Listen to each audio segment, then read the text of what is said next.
12 months ago, the Boston Celtics were celebrating their record-setting 18th NBA championship, the crowning achievement of years of hard work for guys that have been on the team for nearly a decade. For a franchise that had been to 5 of the last 7 Eastern Conference Finals, but had fallen short every time, and it was a moment that redeemed a 6-game finals loss to the Warriors 2 years prior. And just one offseason later, basically the entire team is gone. If you look at the Celtics' top 8 rotation in the 2024 NBA playoffs, you of course have Jayson Tatum, who's hurt and out for the year, Jaylen Brown, Jrue Holiday, who's been traded to Portland, Derrick White, Big Al, who's gone in free agency, Sam Hauser, Payton Pritchard, and Kristaps Porzingis, who's been traded to the Hawks. That is half of a championship rotation just disappearing in the span of a year. And I actually don't think people are processing just how bad the Celtics are about to be this year and exactly why all of this happened. So let's go back to 2024. The Celtics are celebrating their title that offseason, and among all the reasons for why they won the title, the drafting and developing of Jayson Tatum and Jaylen Brown,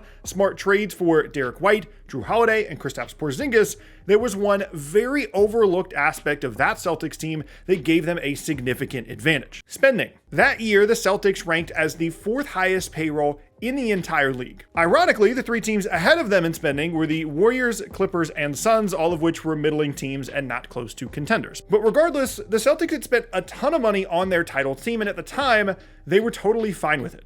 Even the extra spending that comes with having that high of a payroll, aka the luxury tax, didn't bother them. After all, they did the thing that everyone was trying to do. They won the title. Spending almost $200 million in payroll and tens of millions more on top of that in luxury tax payments didn't matter to them. The success matched the cost. So much so that they actually went out and spent even more money that offseason. A 4-year, $135 million extension for Jrue Holiday, 4 years and $125 million for Derrick White, and 5 years and $315 million for Jayson Tatum. Which begs the question, why did they abandon that for this after just 1 year? Although the playoffs looked different from 2024 to 2025, it wasn't really a lack of playoff success that caused this.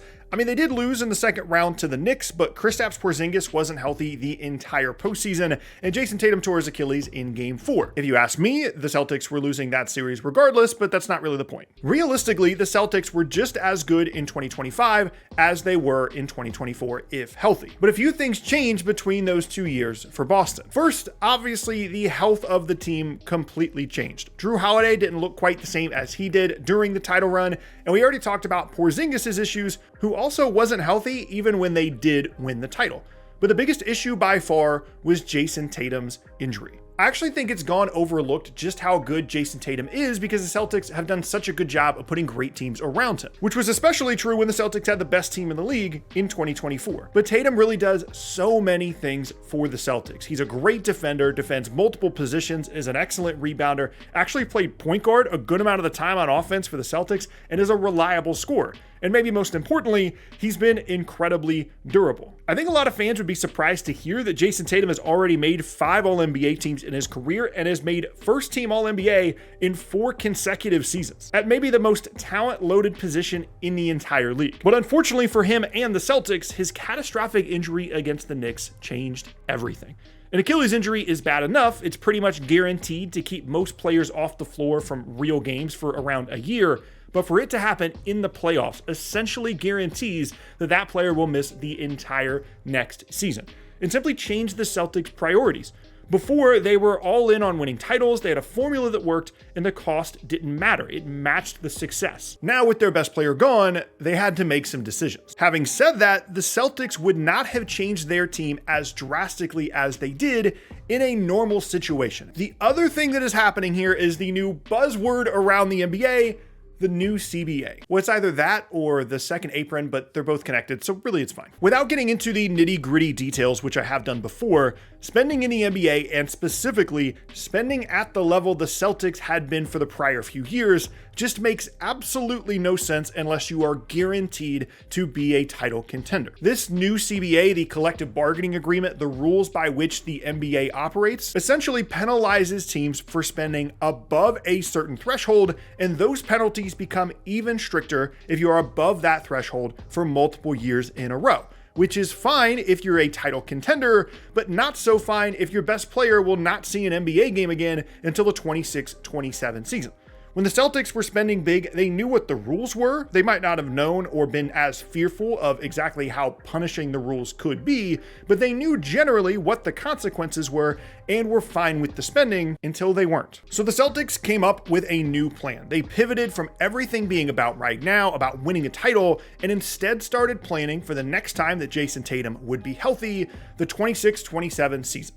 Everything about their offseason was about preparing themselves for that, which meant they needed to get rid of some guys. Specifically, they needed to get rid of enough players and enough salary to get beneath that threshold that I mentioned earlier, aka the second apron, so they got to work. Kristaps Porzingis was salary dumped to the Atlanta Hawks for Georges Niang and a second-round pick, and that wasn't that big of a deal because Porzingis was seemingly always hurt, and the Celtics had already proven that they could essentially win a title without him in 2024, and he was going to be a free agent in a year anyway.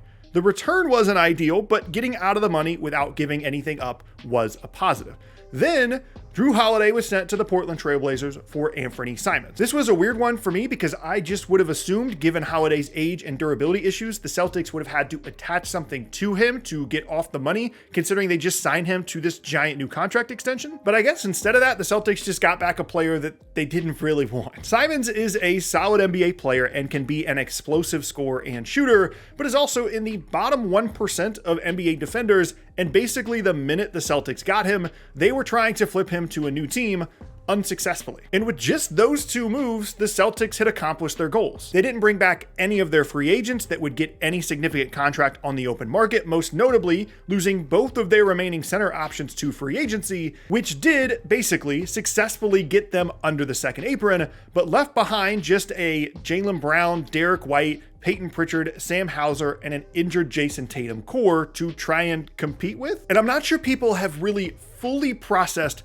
just how bad the Celtics are going to be with this roster. The popular sentiment at the moment seems to be that Boston obviously won't be contenders, but they will be competent, especially in an Eastern Conference in which the Magic or the Hawks might genuinely be the third best team in the conference right now. But I personally just do not see that at all. Yes, they have Jaylen Brown, who is a borderline all-NBA caliber player. Yes, they have Derrick White, who's one of the best complementary players in the entire league, and Payton Pritchard is good. Sam Hauser is solid. Simons could be a nice scorer. Actually, let me just do it this way. These are the teams in the Eastern Conference that on paper right now I think are better than the Boston Celtics going into next season. The Cavs, Knicks, Magic, Hawks, Pistons, and even the Sixers if healthy, which honestly they should just change their name to the Sixers if healthy. Now right there, that's 6 teams. If you're not better than any of them, you're in the play-in. And I also think you could make an argument for these teams. The Bucks, the Heat, even the Raptors or the Bulls. That is 10 teams. Can you say with full 100% confidence that the Boston Celtics are better than any of the teams I just listed?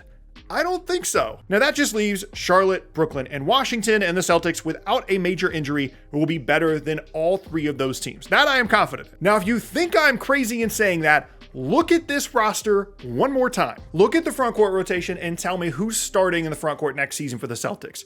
Luka Garza, Xavier Tillman, Queta, I guess, was pretty good for them. Are we talking about Georges Niang as the starting 4 for the Boston Celtics next season? That might be where we are at. Not to mention, look, the core of Brown and White is going to be great for them. Well, that was kind of a weird sentence. But their roles are going to be much different. White will be on the ball more. Brown will get the entire defense's attention every time down the floor. And does that take away some of their energy defensively that they had when Tatum was out there taking a lot of the responsibility? Can Brown control his on-ball turnovers enough when handling more volume? Not to mention, everything is different without Porzingis' unique blend of floor spacing on offense and rim protection on defense. Luka Garza can maybe give you some shooting and scoring, but he can't guard anybody. Queta can protect the rim, but is pretty much a 0 on offense. I'm not kidding when I say the Celtics have maybe the worst front court rotation in the entire league for this upcoming season. Well, actually, it's either them or the Hornets, who have basically committed to not having a starting caliber 5 on their roster for the entire season. No disrespect to Moussa Diabate, who I love as an energy big. But if we're really going to do this, among a group of Diabate, Plumlee, Grant Williams coming off of an injury in Charlotte, and all the Celtics guys that I listed, who's the best front court player of that group? I'm going to be honest, it might be Diabate for me. So I'm going to go back and I'm going to take that out. The Boston Celtics have the worst front court rotation in the entire league. So essentially, I think everyone is really downplaying how much the Celtics are going to suck. They easily could be a bottom 4 team in the East even if they're healthy. And the crazy thing is, not only was it by choice, but it actually could have been even worse. There were a bunch of rumors around the time of the 2025 NBA draft that the Celtics were in trade conversations that would have sent Jaylen Brown to the Utah Jazz, where former Celtics GM Danny Ainge is running the team. And given everything else the Celtics did and how bad they look on paper, it begs the question, why didn't they just go ahead and trade Jaylen Brown too? Well, for one, we don't know for sure if they actually had any real discussions or if it was just rumors, but the answer is either they did and they didn't like the offers that they got back, or they would just rather have Brown on the team and keep the duo of him and Tatum together for the 26-27 season. That could always change by the trade deadline, but for now, it seems the Celtics didn't want to go quite that far. And honestly, even though it seems like I'm being negative towards Boston in this video, I mean, I am because I'm lower than consensus on them for this upcoming season, but actually, I really do love what they've done this offseason.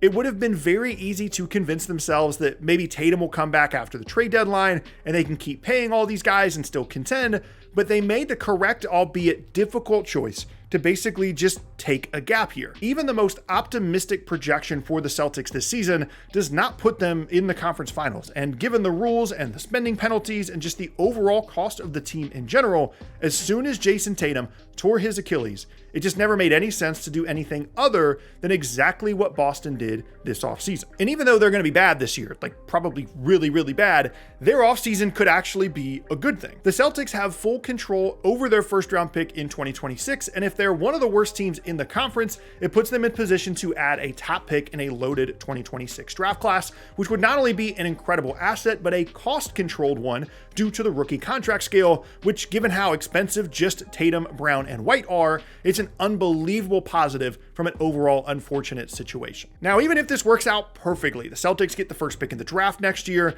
that doesn't mean this is going to work. We've seen plenty of teams try and do a two-timeline thing, and the young guys just don't get up to speed in time to help you contend, and that's before even considering how Tatum will recover from his Achilles injury. But regardless of that, this is always what the Celtics had to do. It was the correct decision.